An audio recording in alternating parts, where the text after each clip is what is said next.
It gives me great pleasure to introduce our first keynote speaker of the day, Mr. Ajay Kakar, CMO, Aditya Birla Capital, who will be addressing our audience on the topic, New Leaders, New Opportunities, and New World.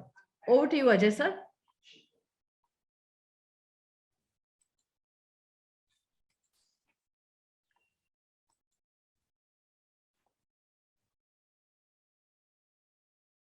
And if you all can see my screen, then I'm ready to begin. Yes, we can see the screen, sir. We can see. Okay, so thanks, Vijaya, and thanks, Adgully, for giving me this opportunity to speak to you all. I have taken the liberty, clients are known to change briefs even at the last minute. So I have taken the liberty of playing around with the wordings of the topic a bit, and I've made it the new world and the new opportunities that come in this new world, and therefore what is the impact on new leadership. Like Vijaya said, there are many definitions in the market, but very often the word management and leadership are used very interchangeably. And that's why I wanted to clarify or qualify my perspective that management is about the person or persons who control and directly manage the affairs of a business, or executives who are collectively. But when we talk about leadership, leadership is the ability to lead, an act or instance of leading, guidance, direction. And these are some of the definitions which I sourced from the thesaurus. However, the topic also talks about a new way of leadership. And therefore, I think it's important for us to know or discuss the old way of leadership. I think the old way of leadership could be summed up with these words that you may see on screen. It was leading in the familiar, leading in what became predictable, leading where experience became a differentiator, and therefore age and gray hair was very valuable for leaders and leadership in the old way. The fact is that we say that the only constant in life is change, and therefore, yes, of course, life has changed day to day. Therefore, leadership styles have changed day to day. Within my generation, I have seen where this is how we reached out to speak to people, and it's not very far back. It's not very far back that we use this to reach out to people. And when you wanted to communicate to people, these became the only ways of reaching out to. However, today, if you see, there are so many screens and multitasking is the way of life. So the life has changed, let's just say organically, but at a very rapid pace within the same generation that I'm referring to. However, I don't look at this as the new world. I'm looking or imagining a new world which is like this. How will it be to communicate in Mars? How will it be to live in Mars?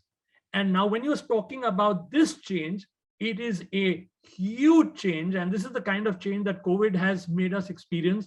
And this is the kind of change we all know is going to drive the future. It's not going to be a Hindu growth rate.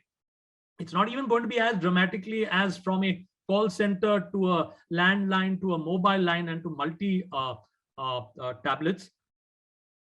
But it's going to be a dramatic change. And in this change, what I believe will never change when it comes to leadership.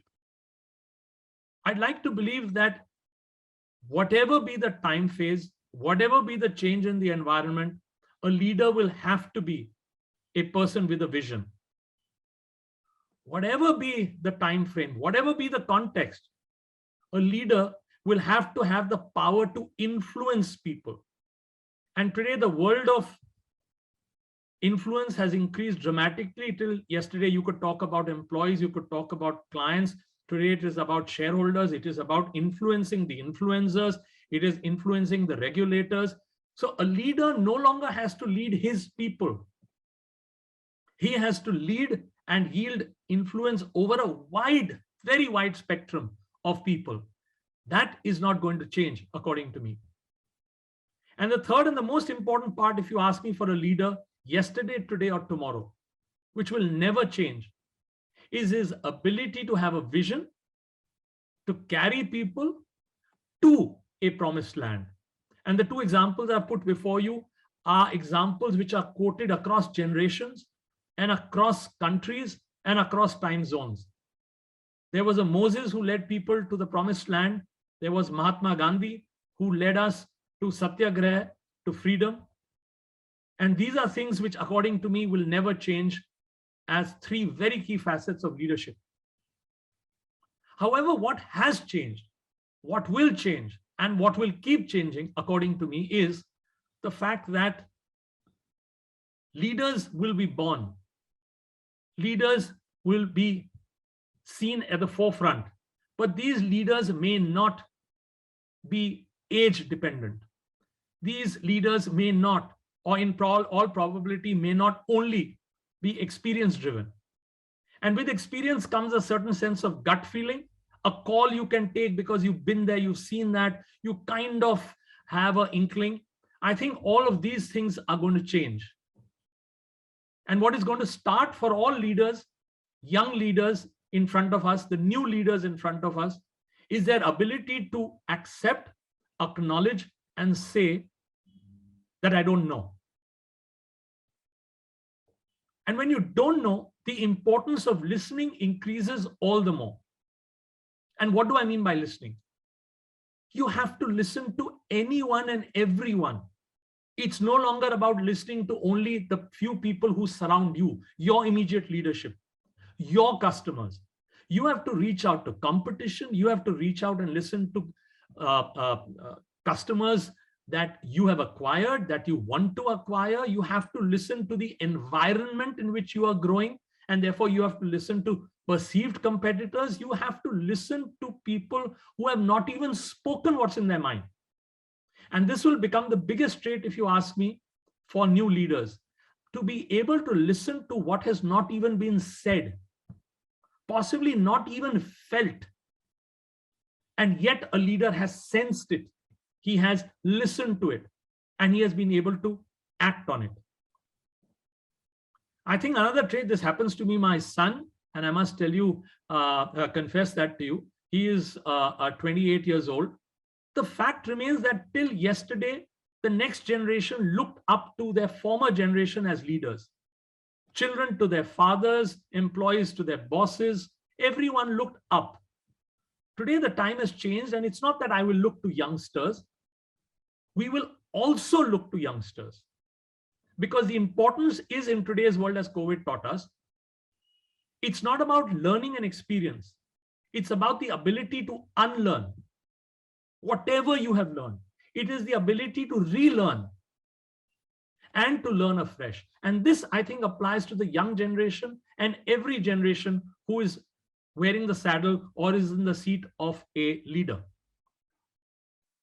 Another part of leadership today, vis-a-vis yesterday, is to be able to accept failure as part of the process.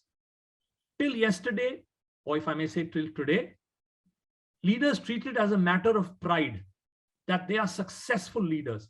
Everything they have done is successful. They want success. They chase success. They chase you because they want to succeed. And failure has become an unacceptable part of the corporate vocabulary. I think new leaders will accept, welcome, and learn from failures. And that will differentiate the new leaders from the old leaders. And I'm not talking about startups. I'm talking about a startup mindset. Leaders will have to break away the shackles of thinking that, okay, everyone comes in at 9:30, they know what to do. They will leave at 5:30, they know what they will complete by 5:30. Everything will go as per plan. Everything will go as per schedule because I have it all very clearly in my mind. The new age leaders recognize that every day is a new day. Every day things can change. Every day you may have to rebuild on a model you built yesterday. Because the world is changing, and are you changing? However, even if you have a startup mindset where you never get complacent, I believe, and I consistently believe, there are three questions any leader, today, yesterday, startup or established company, will have to ask himself. First is, who is my customer? I represent the financial services industry, and I can say the whole world needs money. Nobody can live without money. That cannot be a simple definition of my customer. I have an idea. Who is right for this idea? Or my idea is right for which customer? And I will have to be very sharp in that. Once I recognize who is my customer, I will have to define who is my competitive set in the minds of that customer. I can't just assume that every financial services player is my competitor. Today, for example, you can get financial solutions from Google, you can get some from Amazon. Tomorrow, you will be able to get it from your telecom players. Day after, you will be getting it from startups. You are already getting it from tech companies. So my competitive landscape is changing by the day. And who is my customer and what makes him tick is also changing by the day. I can't even say it's all youngsters. My product is for youngsters. I'll give you the old example of Cadbury's, where first they were about chocolates. They were about something you gave a youngster, a father gave or a parent gave to a child. Then it became about anyone and everyone who wants to indulge for himself or his loved one. Then it became a gift. And then it became anything sweet. Suddenly you've changed your own boundaries of who is my customer. You have changed your competitive set. But the third and most important question for every leader to answer today, tomorrow, and day after is why me? And if you don't have a competitive edge, you just have an idea. It will not work. These three together, according to me, is what is needed of a new leader for today and hereafter. And speed to market is something which COVID has taught us. If you're a well-established, high-touch industry, let's just talk about restaurants, for example, or hotels, and you don't evolve a new model, even a Taj today has a delivery service they have created. Otherwise, their hotels just come to a standstill. Their restaurants come to a standstill. Their business comes to a standstill. Speed to market becomes very important. And here I want to leave you with one key message. In this entire world, I think there is going to be a democratization of leadership. And what do I mean by that?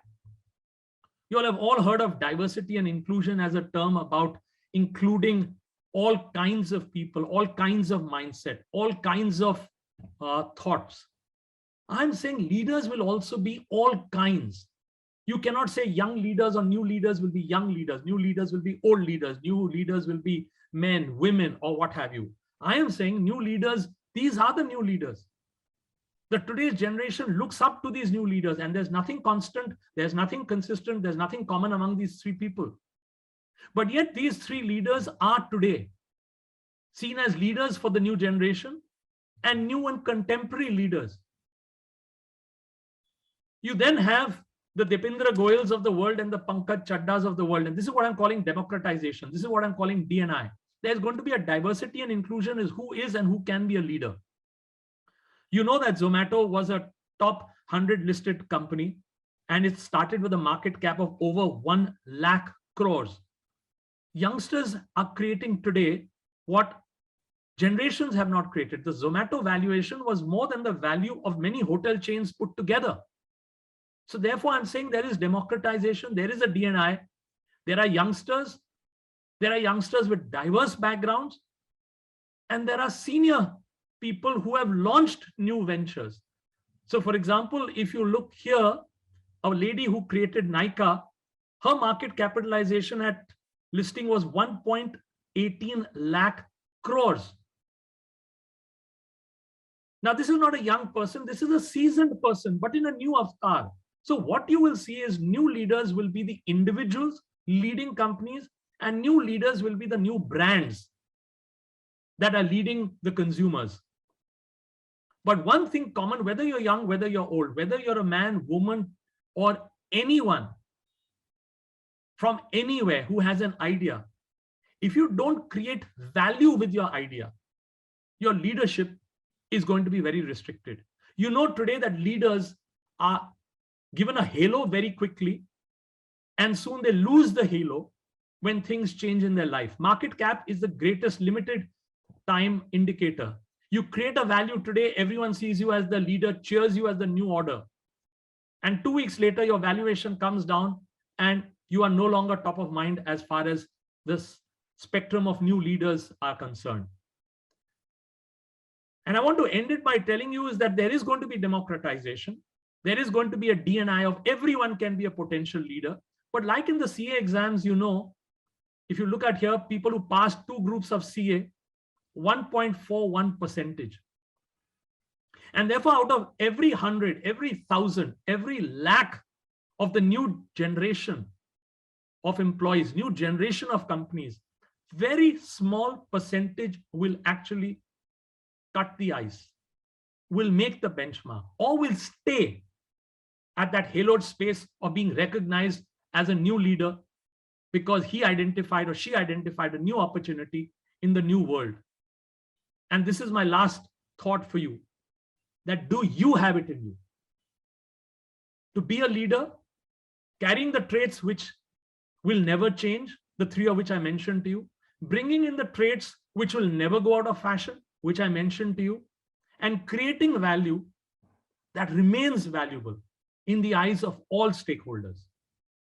Thank you so much for the opportunity. Over to you, Vijaya. Thank you, sir. Thank you so much. Thank you, Ajay. Thank you so much. Thank you. Thank you.